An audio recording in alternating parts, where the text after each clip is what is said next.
Does it work now? Yeah. Okay. Good. So thank you, Professor Quack, for inviting me here. It's a great pleasure and honor to present this to EPFL. Yeah, and there are two topics very dissimilar, so I need to put some kind of a provocative statement in the beginning. That's why I put it this way, which obviously is taken from this famous book with corresponding reference more than 100 years back, Why the Raven is Like a Writing Desk. And as you know, this is an unanswerable riddle. There are so many answers there, and many people attempted to answer that. It's kind of connecting very dissimilar topics. That's what I'm trying to do today, and with my current career also. And if you're talking about crossing, boundaries between physics, engineering, and biology, and specifically neurobiology, so definitely there are many barriers in between. It's not just terminology or topics or directions, but it's also egos and superstitions. As with any, human activity, as with any part of science, it's also related to, human interactions and many other things. So what I'm trying to do, and so far it's coming with a lot of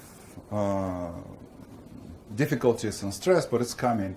I'm trying to bridge these two areas. I'm trying to apply engineering methods to the area which definitely needs this, and I see there are a lot of opportunities for engineering set of mind to contribute. So that's what I'm trying to break through, is some kind of a brick wall between two completely dissimilar topics and areas. And to my amusement, we just discussed it from the perspective of the finding agencies in the new area for me in neurobiology. From the NIH side, I'm considered as young and new investigator, which is kind of pleases me in some sense. So we are talking about questions and answers. There's the question here. There are quite a number of answers. And I was thinking how to present this, in a form that is not necessarily kind of going in sequential manner. We started this time, then we build that, then we come up to our success. Usually, actually, if you think about it, the answers are coming first before the question. In reality, when you're writing some paper, you have some fantastic results, you built, some effort, you started writing a paper, you're writing results first. Then you're coming to conclusions. When you wrote everything, then now you know what conclusions are. And then you're going back to introduction and saying, that's exactly what I thought. That's my problem that I want to solve. So in principle, this is kind of a cycling. It's how the scientific, knowledge is being built. It's not necessarily that question is coming first. Moreover, if you are starting a new project, initial questions most likely will not matter down the road at all. They just start to consolidate your thoughts, start to build some effort, and as you go, you see that actually questions need to be reformulated. Moreover, when the question is formulated right, probably already 70% of the work is done. After that, you just need to combine all the resources around to answer on it, if it's possible. So that's what I'm trying now to present, this first part about silicon photonics, starting with the answer. So the answer is, we have technology now that is hitting the world. And if you look on where, with respect to the timeline of development, are we, from the early days of silicon photonics, it's better to look on this type of curves, which in principle describe almost all type of scientific activity, not even scientific, but just in general, human activity, including the financial markets or different scientific topics that have been introduced, with early R&D here going up with expectations, with a lot of money flowing in, and then there is a huge hype, there's a lot of expectations, because in some sense there are so many answers to generated at that time that it's not really clear what actually the questions that are being answered. And after that, there is a trough, which is the usual one. There are some disillusionment that not all their goals are met. And even after that, that's where the most stable growth is, where we have now the technology or the idea now being introduced in the real world. So if you map now what silicon photonics went through, we can now put some dates here. So the early days is 2001, and obviously this is not the first wave of silicon photonics. The first one probably is dated back to the 80s. I'm talking about just the latest one. So in 2001, that I also where I started my work at IBM. It's early days. It's just let's do something on silicon. Let's put some light into silicon chips. With first startups being formed at that time.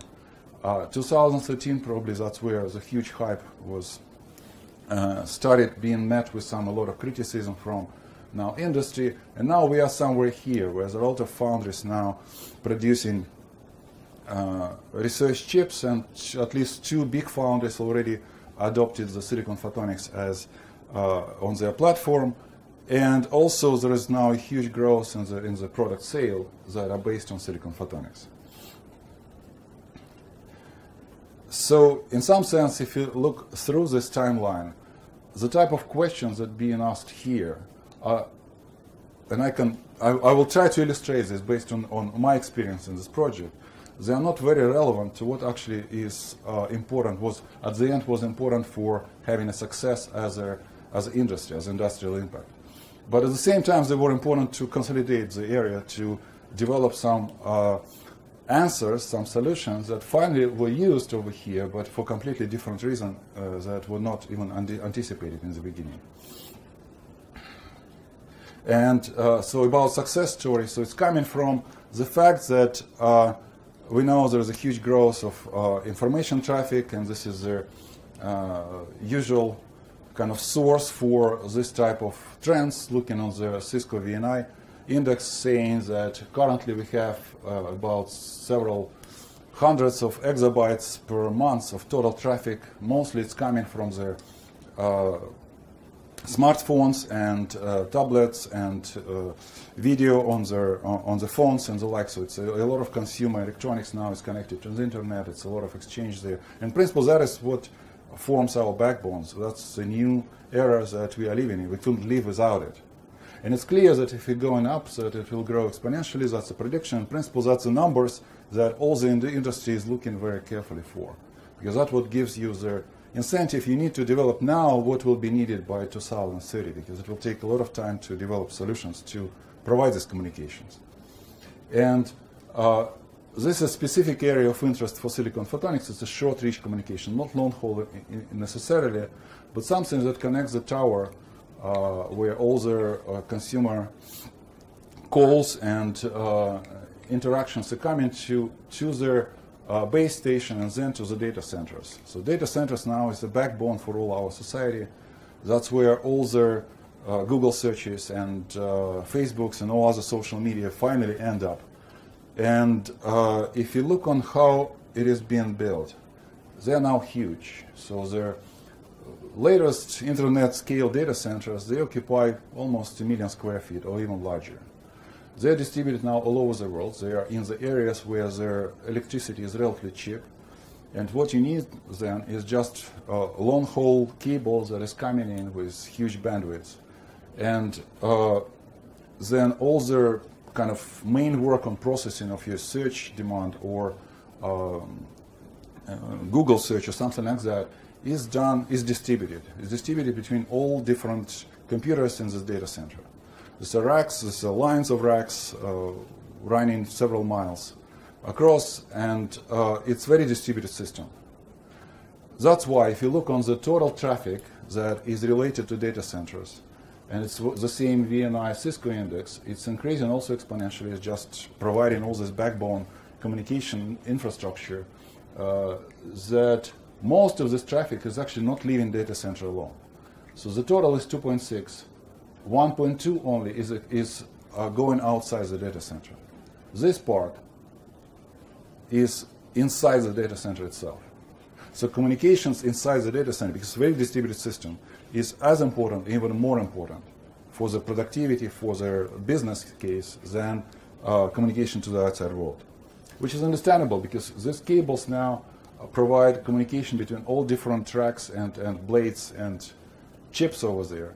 So when you search in Google is coming into the data center from the outside world, it's distributed. And then the answer is collected and sent back.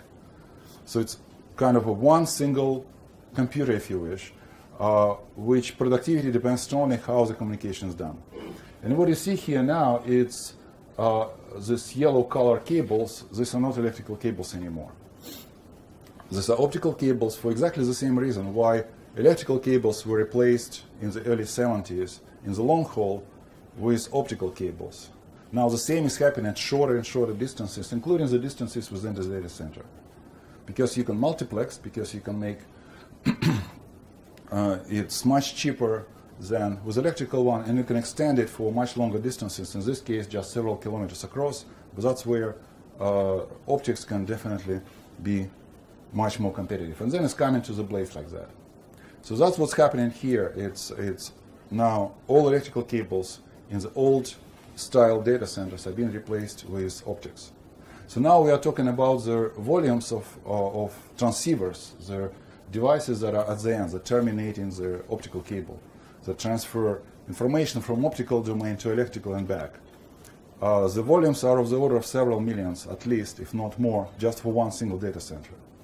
Just to give you a perspective, the total volume for optoelectronic components in 2005 was about this number. Just total for the whole world. Now we are talking about just single data centers that will consume as much optics and transceivers as the whole world in 2005. And obviously, the builders of data centers couldn't pay this much as for transceivers in 2005. The cost of each transceiver should be much less than $100. While in 2005, the same type of functionality was provided by something like up to $100,000. That's a big revolution. That's a big gap where new technologies were needed, where silicon photonics is now finally filling the gap, and that was the main incentive for our work. And the idea was kind of obvious, just what's happening in microelectronics industry is to take discrete parts and try to integrate it in a single chip. So in this case, this is just illustration from Infinera, one of the pioneers in photonics integration in 3.5, saying that for 100 gigabit transmission, we need this number of elements to build the whole system. And if you can build it in one single chip, it will be cheaper, it will be more reliable, which is also important, and it will be much smaller footprint and hopefully also much smaller power you need to spend on doing that. And one of the pioneers in silicon photonics, they also showed that it's possible to do that with technology now that is much more robust and much more precise than 3.5 type of integration. But now on silicon, using the approaches that are used for building microelectronics chips.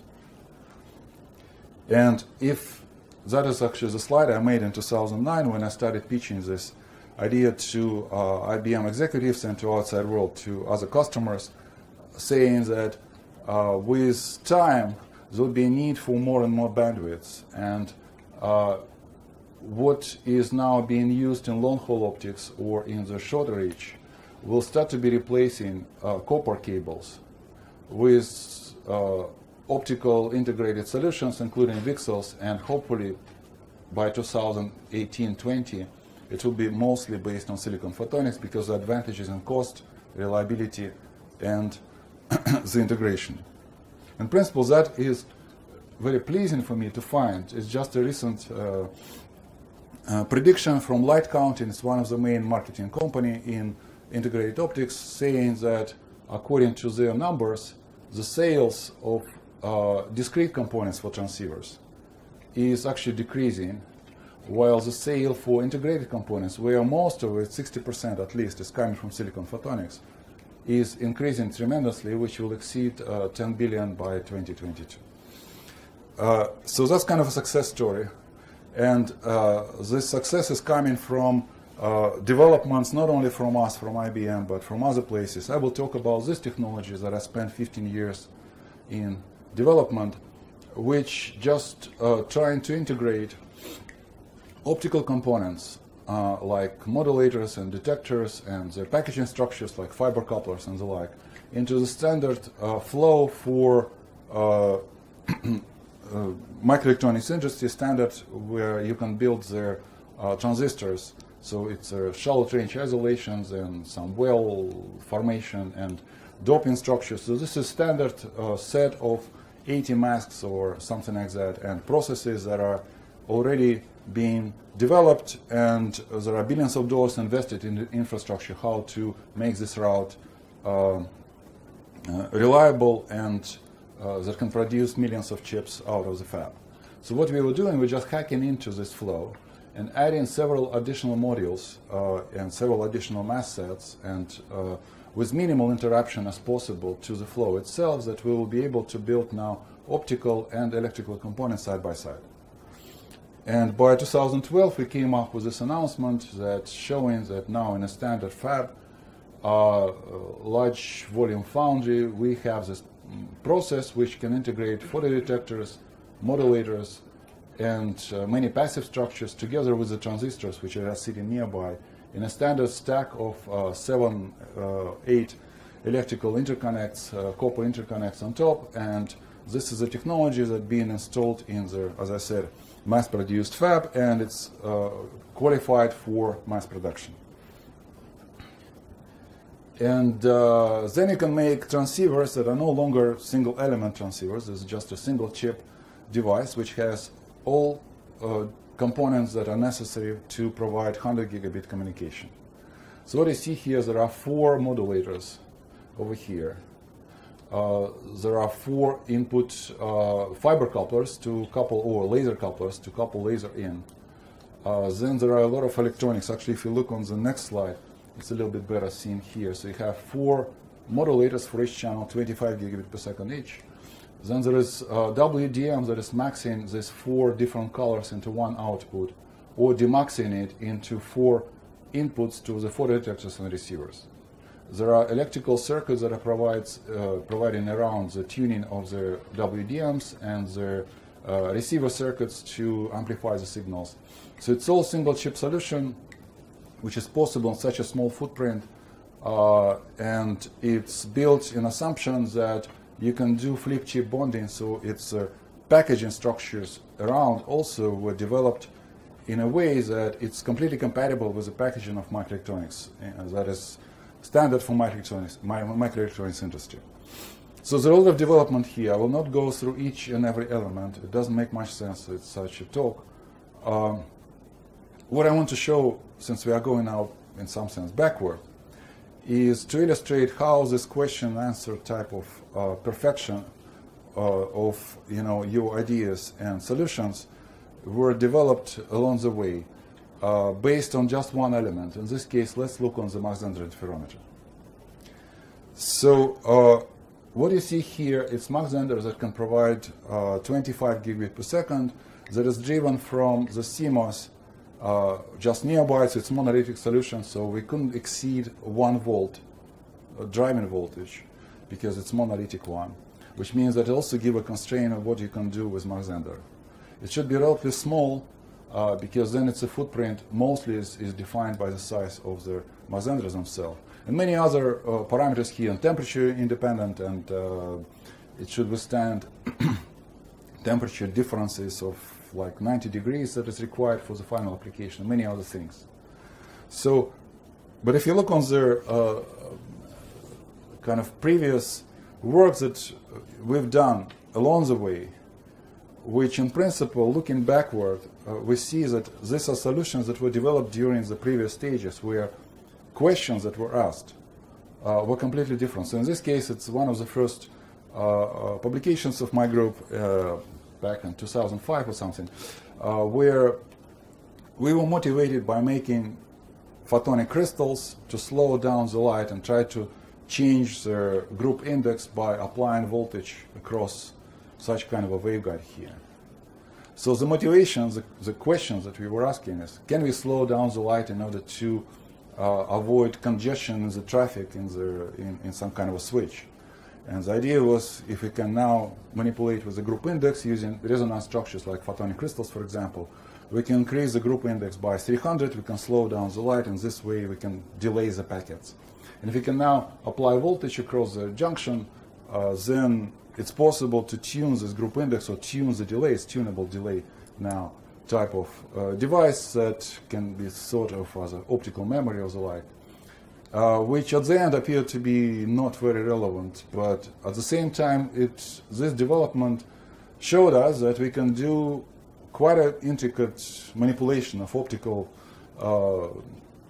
signals on a silicon platform with very small footprint, which opens the way now to make this type of tuning structures, which also is kind of following the same idea of making slow light structures, but now not on the photonic crystals, but based on the ring resonators here, both in the add drop or all-pass filter design. We can make hundreds of those, and they all kind of done well. They all in accord with each other.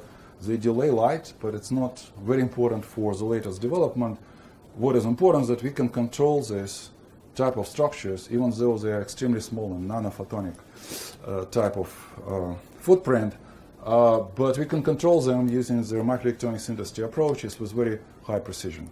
That is important for us to go to the next stage. And now, okay, we are not doing photonic crystals. We are not doing it for slow light, but maybe we can use now all the knowledge we developed here now to build the device that is a little bit closer, that is just based on injection of the carriers instead of the thermal heating here. And by injecting carriers, we can change the refractive index, we can change the phase, we can put it in Mach-Zehnder, and then make a modulator out of it. Something a little bit more practical, which appears to be actually very interesting approach, because now we have very highly confined optical mode inside the structure with sub-micrometer cross-section. And there are carriers that are almost 100% overlapping with the mode itself, so this increases the efficiency of the modulation. So in this case, it was a forward bias device with a lot of carriers that you can inject in the structure and move out, which give us probably the highest V/L ratio and the extremely small footprint, but appears to be relatively slow because it all depends then on the lifetime of the carriers in the structure itself, which for pure silicon can be several nanoseconds. So then the idea was maybe we can now use revise our goals, revise our questions in a sense, because the answer we need now is something more closer, how we can optimize the structures now to get to their modulation speed that is relevant to the business, 25 gigabit per second or so. And if you look on how the efficiency of modulation using the plasma effect in silicon is working, you need as many carriers as possible, and then there is some coefficient which defines what is the phase shift for the unit length of the structures that you need to provide to get a pi phase shift in the structure, and with the dimensions of the waveguide we were talking about. So it's a single mode silicon waveguide, 0.5 by 0.2 micron, give you the area of the depletion area. The length, we need to have it as small as possible, but something like 500 micron is good. And then with 100% mode overlap, we can calculate what actually the amount of charges we need. In other words, what is the capacitance of the modulator we need to provide. So if you are going this way, you are coming to the number kind of magical. You need 3 picocoulomb of charge in the silicon with 100% overlap of optical mode to get a pi phase shift. So once you are getting through this type of reasoning, it's clear what you need to optimize. You need to optimize capacitance per unit length. You need to make a p-n junction that has the largest area of the junction itself. That gives you the largest overlap of optical carriers with the electrical carriers you're injecting. That gives you 3 picocoulomb on the smallest possible footprint.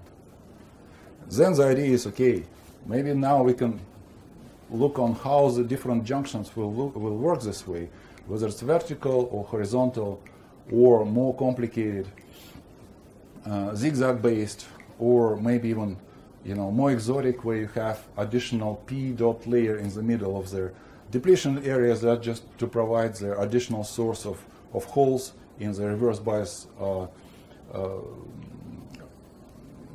applied bias. When these holes now are moving out, you have some reservoir inside, and then you move out with the reverse bias applied. So this is a big area of research. Even up to now in Optics Express, probably there are like 20 papers about that almost every month, coming with different optimization of p-n junction, how fast we can be, and what is the V/L, so what is the voltage that you need to provide pi phase shift for this particular length of of the structure, some kind of a figure of merits that you can look on all those different ideas, and what is the best number will potentially win. In reality, now you need to revise once again what you're looking for and what kind of questions you're asking. It's not just VPIL that is important, but also the absorption or, intrinsic loss in the p-n junction, because Plasmon effect in silicon is not just the change of the real part of refractive index, but also change in the imaginary part of refractive index. That's just a part of the plasmonic effect. And introducing different types of junctions will also result in different losses. So in reality, what you need is to increase the capacitance per unit length by engineering the p-n junction somehow, and decrease the intrinsic loss, which is due to the same effect, which is becoming now a very complicated multi-parameter kind of optimization problem. So what we end up with, and that's the structure that is now in the production, it's the device that now has both a vertical p-n junction and horizontal p-n junction. Moreover, these structures are intermingled from each other. So if you look here, the surface area of the p-n junction is increased by a factor of 5 at least with respect to all previous demonstrations, and that's one of the reasons why probably we have the highest capacitance per unit length. At the same time, this increase is also optimized with respect to this additional losses that optical losses that are resulting from interaction with the doped regions. And now this criteria, these questions, what is the best VPIL you're achieving, what is the bandwidth you're achieving, are not as relevant. If you look on kind of reviews on silicon photonic modulators, which are a compendium of different demonstrations of different papers, and you can compare it along different lines, like, I don't know, footprint, speed, and energies, modulation voltages, and many other, and VPILs, it's now much bigger laundry list you will come up to. But in reality, what you need to look at is what is really relevant to your final application. You need to revise your question. You need to make it much more narrower. So you need 25 gigabit per second. The insertion loss should be not more than like 4 dB maybe. And it should work at 16 gigahertz to provide 25 gigabit per second. And since we are talking about integrated optics in the CMOS, the voltage at most you can apply to this is 1 volt. So with these constraints now, the area for optimization became much narrower. So VPIL definitely is voltage dependent. We can get to very good numbers, but we are talking only about 1 volt because that's our limit. At this 1 volt, we have a corresponding loss that we need to optimize and so forth. So we end up in this device that I showed you before, which is monolithically integrated Mach-Zehnder with monolithically integrated with a CMOS circuitry here. And definitely it's not a lamped element. That's another part of the design area, that for 25 gigabit per second, for 18, 16 gigahertz, it's no longer lamped elements. The voltages here that you're applying from the CMOS are no longer constant along the line. So you need to make now some considerations how to design the optical and electrical waveguides, that they will go in tune. And you are starting with the not very good situations, that the group index in silicon for optical group index is about 3.6, while the index, effective index for RF wave at 14 gigahertz, 15 gigahertz is 2.3. So they're detuned. When you are launching optical signal in the beginning of the Mach-Zehnder, it will go much slower than corresponding RF. RF will go faster. This detuning will result in degradation of the modulation. It will result in much higher voltage you need to apply to get the same pi phase shift. So you need to take this into account. You need to now model it and make some innovations here. Assuming that there are several sections here that corresponds to different type of electrical waveguides, you can calculate what is the RC constants here and what are the losses correspondingly for unloaded when the lines, electrical lines are going on top of the substrate, and those electrical lines now connected to p-n junction. they have very different parameters. So one is about 100 ohms, another is much lower than 50. And another consideration now, you need to match this to 50 ohm impedance of the input structure, because it's monolithically integrated. Usual impedance is that this type of front-end amplifiers are dealing with on the output is 50 ohms. So it's almost impossible to match the output 50, that is 50 ohm, to something that is a ratio of 2. That's why we end up in the interdigitated type of designs, that you have loaded section, which is PN junction here, and unloaded section, which is just waveguide not connected to the PN junction. That allows us to get overall impedance of the order of 50 ohm. So 50 ohm here, then electrical line, and 50 ohm on the input need to be terminated at the end. That's also an advantage of monolithic integration. You can put there resistor, which is just the same process, but very kind of well-defined resistor parameter with small deviations. So it's another damping element that would allow you to damp the back reflections, which also increase the bandwidth. So all of this now is becoming very complex. Once again, multi-dimensional optimization for the circuit design, design of individual elements, design of the whole Mach-Zehnder with the termination impedance, and design of the whole structure like that. And just to show you here that the structure is working, so it's just a kind of a demonstration. If we co-propagate optical wave with electrical wave, so it's going in the same way, we get 25 gigabit per second I, which is well open. And just to show from the basic principles, if we now launch optics in the opposite way, electrical is going from the same paths, from left to right, while we are now launching optical signals from right to left. The eye is completely closed. So all our efforts in matching the impedances, in making this traveling wave design for the Mach-Zehders actually does work. It's just a direct demonstration of that.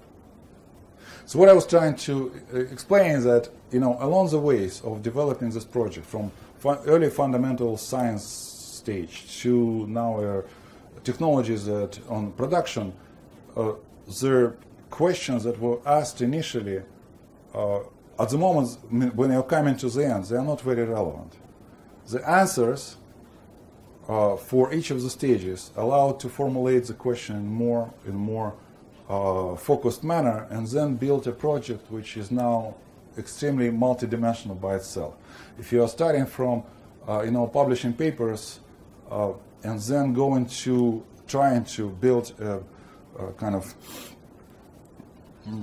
business activity on top of that, there are many other activities you need to take into account to learn, and in principle that was my learning curve.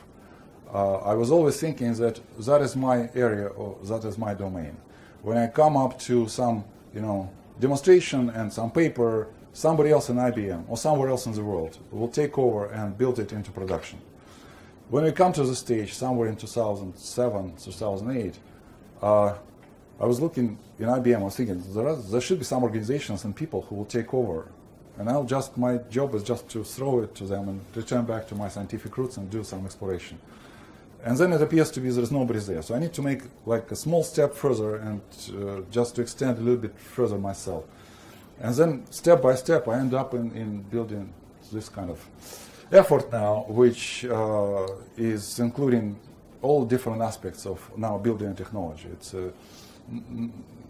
including all the packaging structures, including all the qualification structures, including how to actually transfer the technology that we initially built in a small fab in Yorktown to the big fab in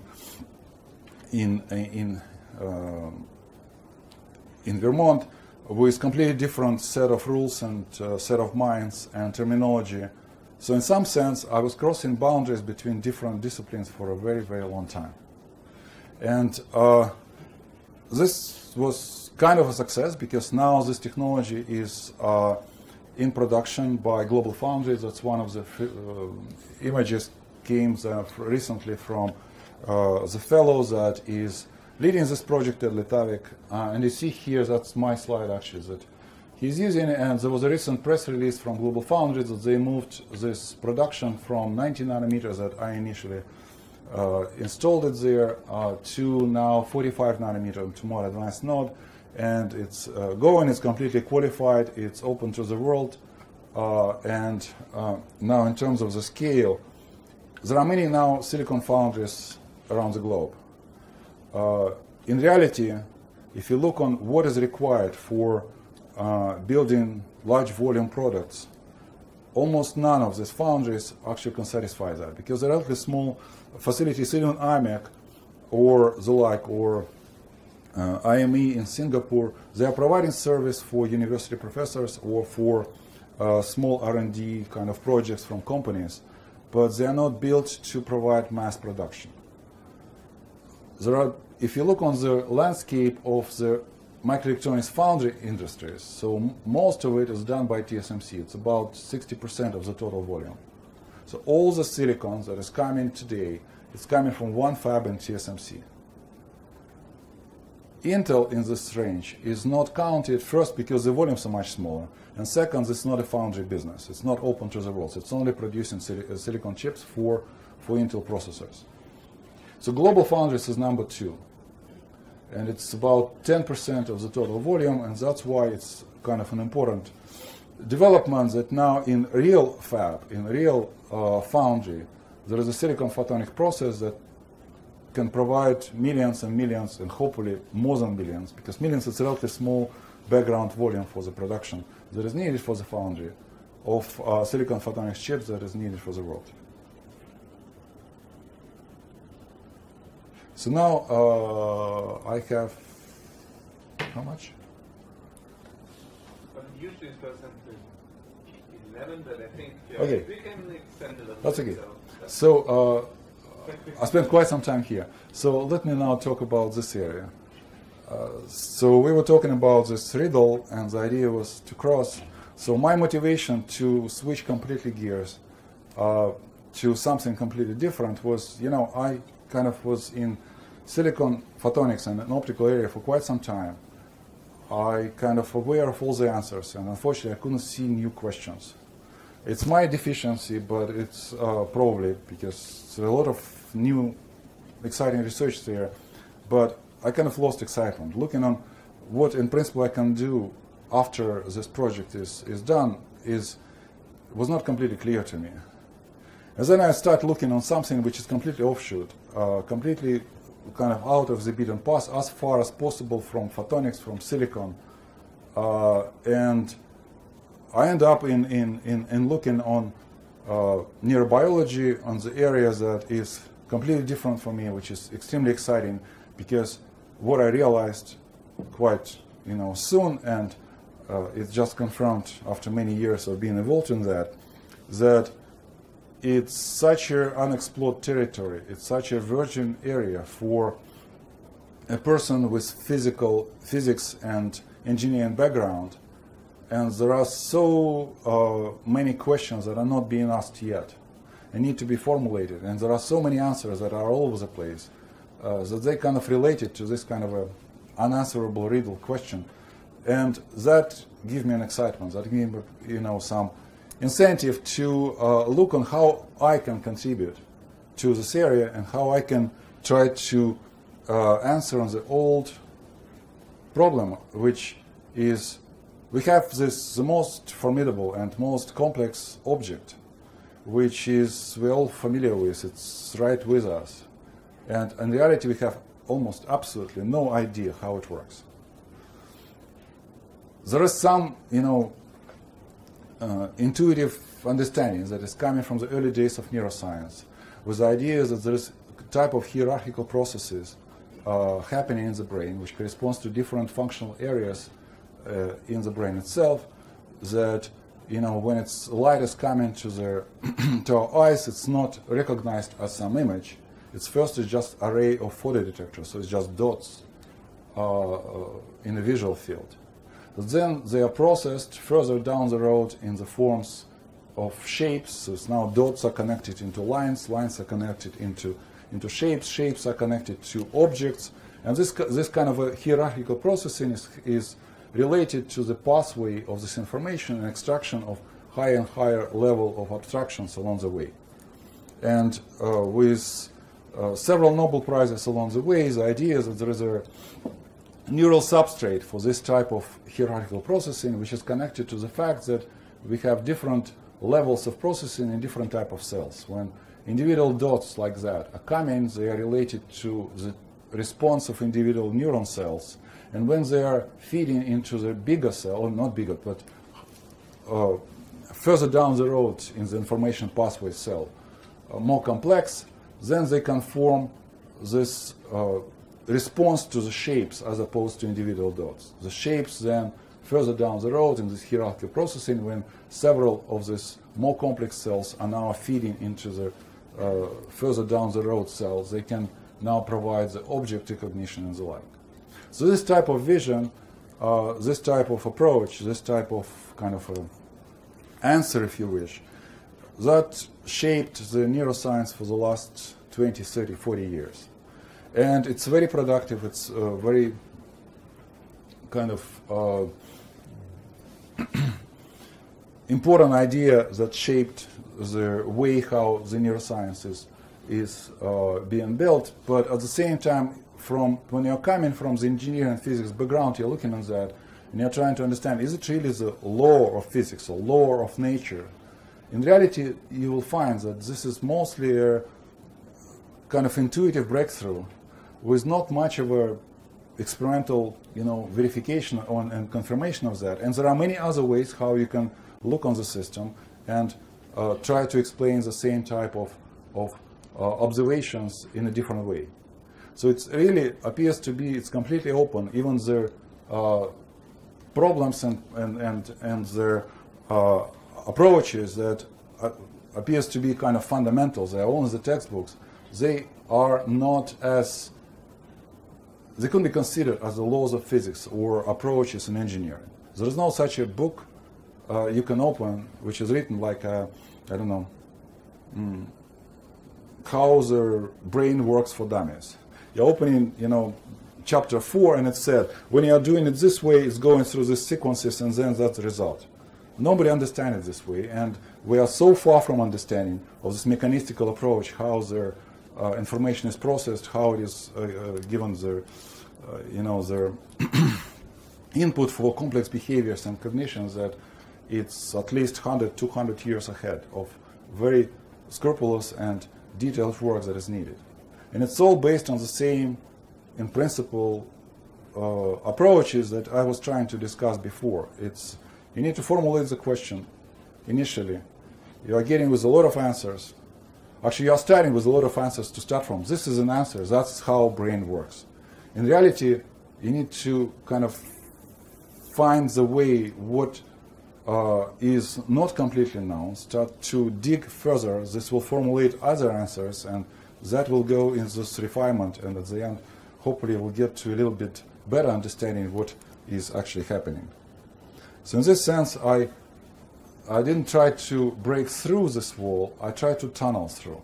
That's kind of a picture showing my pathway through that, where I spent a year on sabbatical on Howard Hughes Medical Institute. It's Janelia Farm. It's a famous place where probably that's the center of neuroscience in the world. And I came to them, I said, guys, I don't know anything about biology. I'm fully paid from IBM. I mean, I earned it with my hard work on silicon photonics. I just want to learn. I'm an undergraduate student. I'm willing to wash dishes, doing everything. Just, I want to learn what's actually the questions there. What is relevant to this main question, how our brain works. And that is the object of studies that I was working with. That's mice here that we want to look on its brain. For that, we need to use all physical methods to study what's happening there. And for that, we need this brain to be stable. So then the head is fixed. But when the head is fixed, the object itself is positioned in a very different situation. So you want to look on what computations are being done, but the object itself is studying computations that are not relevant to the usual situation when it's freely moving and foraging around. So in order to trick the animals that as if he is in free world moving at his own will. There's a virtual reality that is provided to it. So the animal is now sitting on the styrofoam ball, and he can freely move on the ball. So you can track the movement of the ball, and he can turn, he can run, he can be rewarded with water here. But in order to trick the animal now that he is moving, and these are nocturnal animals, they don't see well. So it's not the visual screen that you would expect for virtual reality like in a computer games. When to some extent you are tricked, you are really in this, winding corridors with different, bad guys, you can shoot them. So here we want to have virtual reality, but for mice. Their main input of information are whiskers. So it's very complex machinery of scanning biosensors that gives the main input to the brain, where I am, what is the orientation of the walls around, and that is what is provided here with a pair of glass walls that are motorized. Their movement is directly related to the movement of the body. So the animal is feeling as if he is running in the winding corridor. He can now distinguish between left and right turns. You can program this left and right turns, and you see here in this virtual reality coordinates that you can distinguish between left and right, and he is staying in the middle of corridor all the time. Now you have a system that you can program the behavior. You can look on the electrical activity with implanted probes like this. This is a silicon probe, very long one, about several millimeters, very thin, 15 micron, 50 micron wide. You have a set of electrodes like individual antennas listening for electrical signals, and you are getting these signals over here, these electrical traces, and you see here spikes. The spikes is how the neurons are communicating with each other, and this spike corresponds to this particular position of the neurons.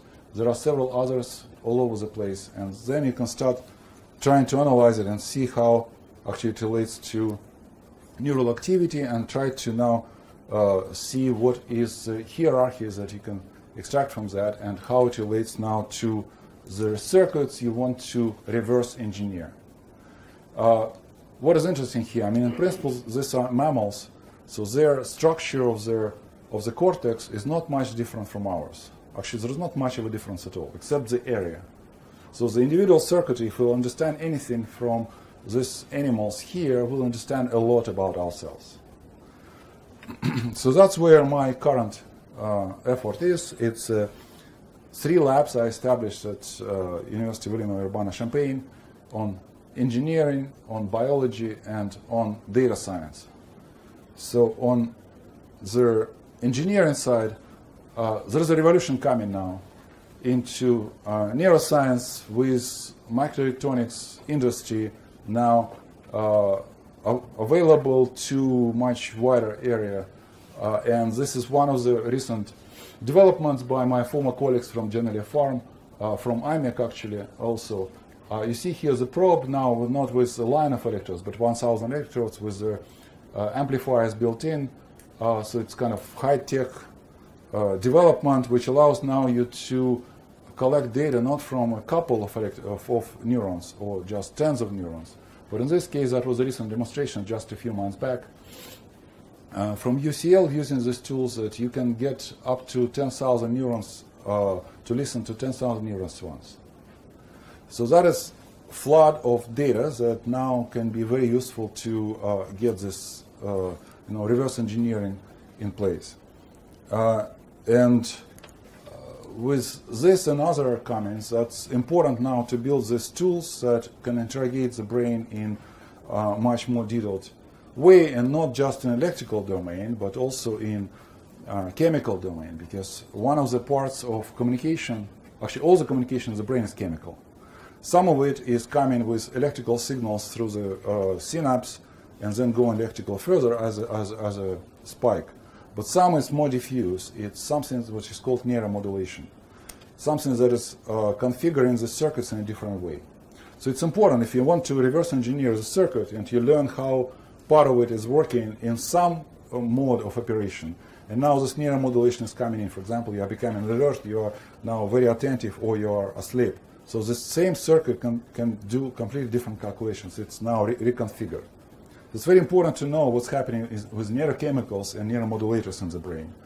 And that's where we started a project that is now, so it's kind of flagship project in the lab, for neuroengineering lab, with the idea to collect as small volume of neurochemicals from the live brain during behavior, with as small of their damage to the brain. This is the usual kind of type of pathways for neurochemicals. There are brain cells, there are neurons, and small channels of the order of 20, 30 nanometers are collecting this liquid, interstitial liquid, and going from arterioles to venules. The distance is about 150 microns. So we want to have a probe that will collect sub-picoliter volumes of this liquid and get to the limits of detection of the order of nanomoles, and to get it as fast resolution as possible, below 1 second. So this kind of area that is completely unexplored. These are all the recent publications in this area, and we want to move it in this realm. For that, the idea is to use silicon technology, since that's where I started from. So we need a probe of this length, of the order of few microns, where we have microfluidic channels with standard silicon fabrication, approaches, with etching channels in them, sealing them, putting some interconnects in between, pushing liquid down the probe and then collecting it back, and then going to the analysis. So that's kind of a flagship project for this activity in my lab, which is now also augmented with the optical probes, that we can shine the light down the probe and shine it in the horizontal direction, local area, just using optogenetic stimulation to now interrogate the local circuitry that is around it. So kind of a range of neuroengineering neural probes based on silicon technologies. That is kind of main direction of the lab. The other one is Neurobiology Lab. I have the same setup with that I started this work with virtual reality, with the suspended balls, and you can look on electrophysiology now with these multiple probes now, both with electrical, with chemical, and optical, that are implanted into the brains. That's kind of a final destination of all this engineering work, which I believe is very important. Otherwise, we have kind of tools for somebody else to use. So it's answers that are looking for solution. Now we have final, destination for all this development. We know what we need to make these probes for. These are specific experiments we are designing in neurobiology to interrogate the brain. For that, we need only this specific type of the probes. And then the last one, I'll skip this part, is neuroinformatics. So for one experiment that can be conducted on this type of a rig, it's about 50 gigabytes of data coming. And this is all the neural spikes, number of neurons, it's all the chemical information plus behavior plus what is the input is, all the position of the whiskers. So it's extremely multidimensional space. And with multiplexing these probes, you can increase the volume of this information, but it really doesn't help, because you're just drowning in that. It's such a flood of information that it's completely useless, to be honest, to make any step forward in trying to analyze it. So currently there are no tools and no approaches relevant to that can be scaled and can meet these requirements to start analyzing it. That's why we started working with computer science people that are involved in developing of machine learning algorithms, that with ideas that we can now maybe try to extract some patterns of this information that has been flown in this hierarchical manner, but without being biased by preceding models. So somebody already asked the question and has the answer, like this hierarchical processing along pathways with this, complex and simple cells. I showed it before. If you'll start analyzing it based on this model, we'll come up, yes, this model probably makes sense. But that's you are biased. Ideally, you want to have something that will extract some patterns, some hidden structures in this flow of data that is not biased by your predetermined models, by the textbooks. It's rather at the end you can compare whether it makes sense or not. So in this sense, you need some kind of unbiased methods that can extract these patterns, and machine learning is relatively good at that. And that is one of the results we just got. We sent a paper to NIPS. It's the first result of it, and the idea is to using neural activity, like number of spikes over time that we are collecting from the brain. And we have behavior and the stimuli, for example, in this case it's proximity of the walls. These two data sets can be analyzed and can be then used to train the deep neural network, and from neural activity try to predict what is the input is, or in reverse, from the input we can predict what type of neural activity is there. And then this prediction is the quality of this prediction then will be a way to estimate can our deep neural network model can capture the complexity of the information flow. And it just showed you here there are several data sets available and several attempts previously that people have done with different other type of neural networks. And our approach that is capturing actually dynamics of the network as opposed to time averaged quantity give us R square of 1, which is kind of interesting by itself because it means that we explain all the spikes. Given input, we can explain all the activity in the brain, and vice versa. From the activity in the brain, we can explain what type of input was there. Not explain, but predict with almost 100% certainty, which is by itself is very interesting because that's a direct output to advanced prosthetics or brain-machine interface type of development, which we are also very interested in right now, obviously. Also, this gives you a lot of answers, so we can predict we can read the mind of mice, or in the same token, mind of any mammal or any brain with this type of kind of deep neural network. So it's useful for very applied direction of building advanced prosthetics with much more intricate movement and control and the like. At the same time, it doesn't give us any insight whatsoever on how this activity is actually working.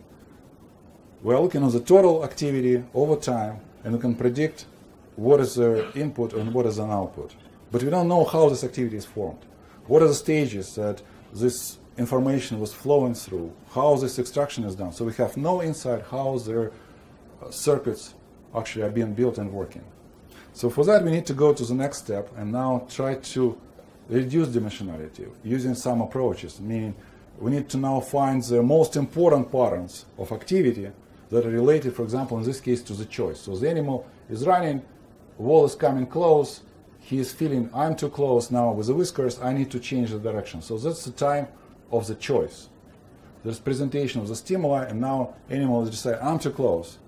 All my brain circuits now calculate I'm too close, I need to change the direction. So during this choice activity, what we can do now is try to extract from these patterns of neural activity what are the most important neurons, what are the most important kernels of this activity that are correlated with the choice. And if we can do that, then we can start looking on what corresponding layers what corresponding circuits this corresponds to in real anatomy of the structure, and now try to reverse engineer from this point of view what are the interactions and what is the type of processing is being done there. So I'm done. So the idea is, it's for me personally, it's extremely exciting. I developed an enthusiasm of a novice in the field that I never would, expect I would be so much involved in. It's extremely open to a lot of questions. There are a lot of answers there. Most of them are completely wrong.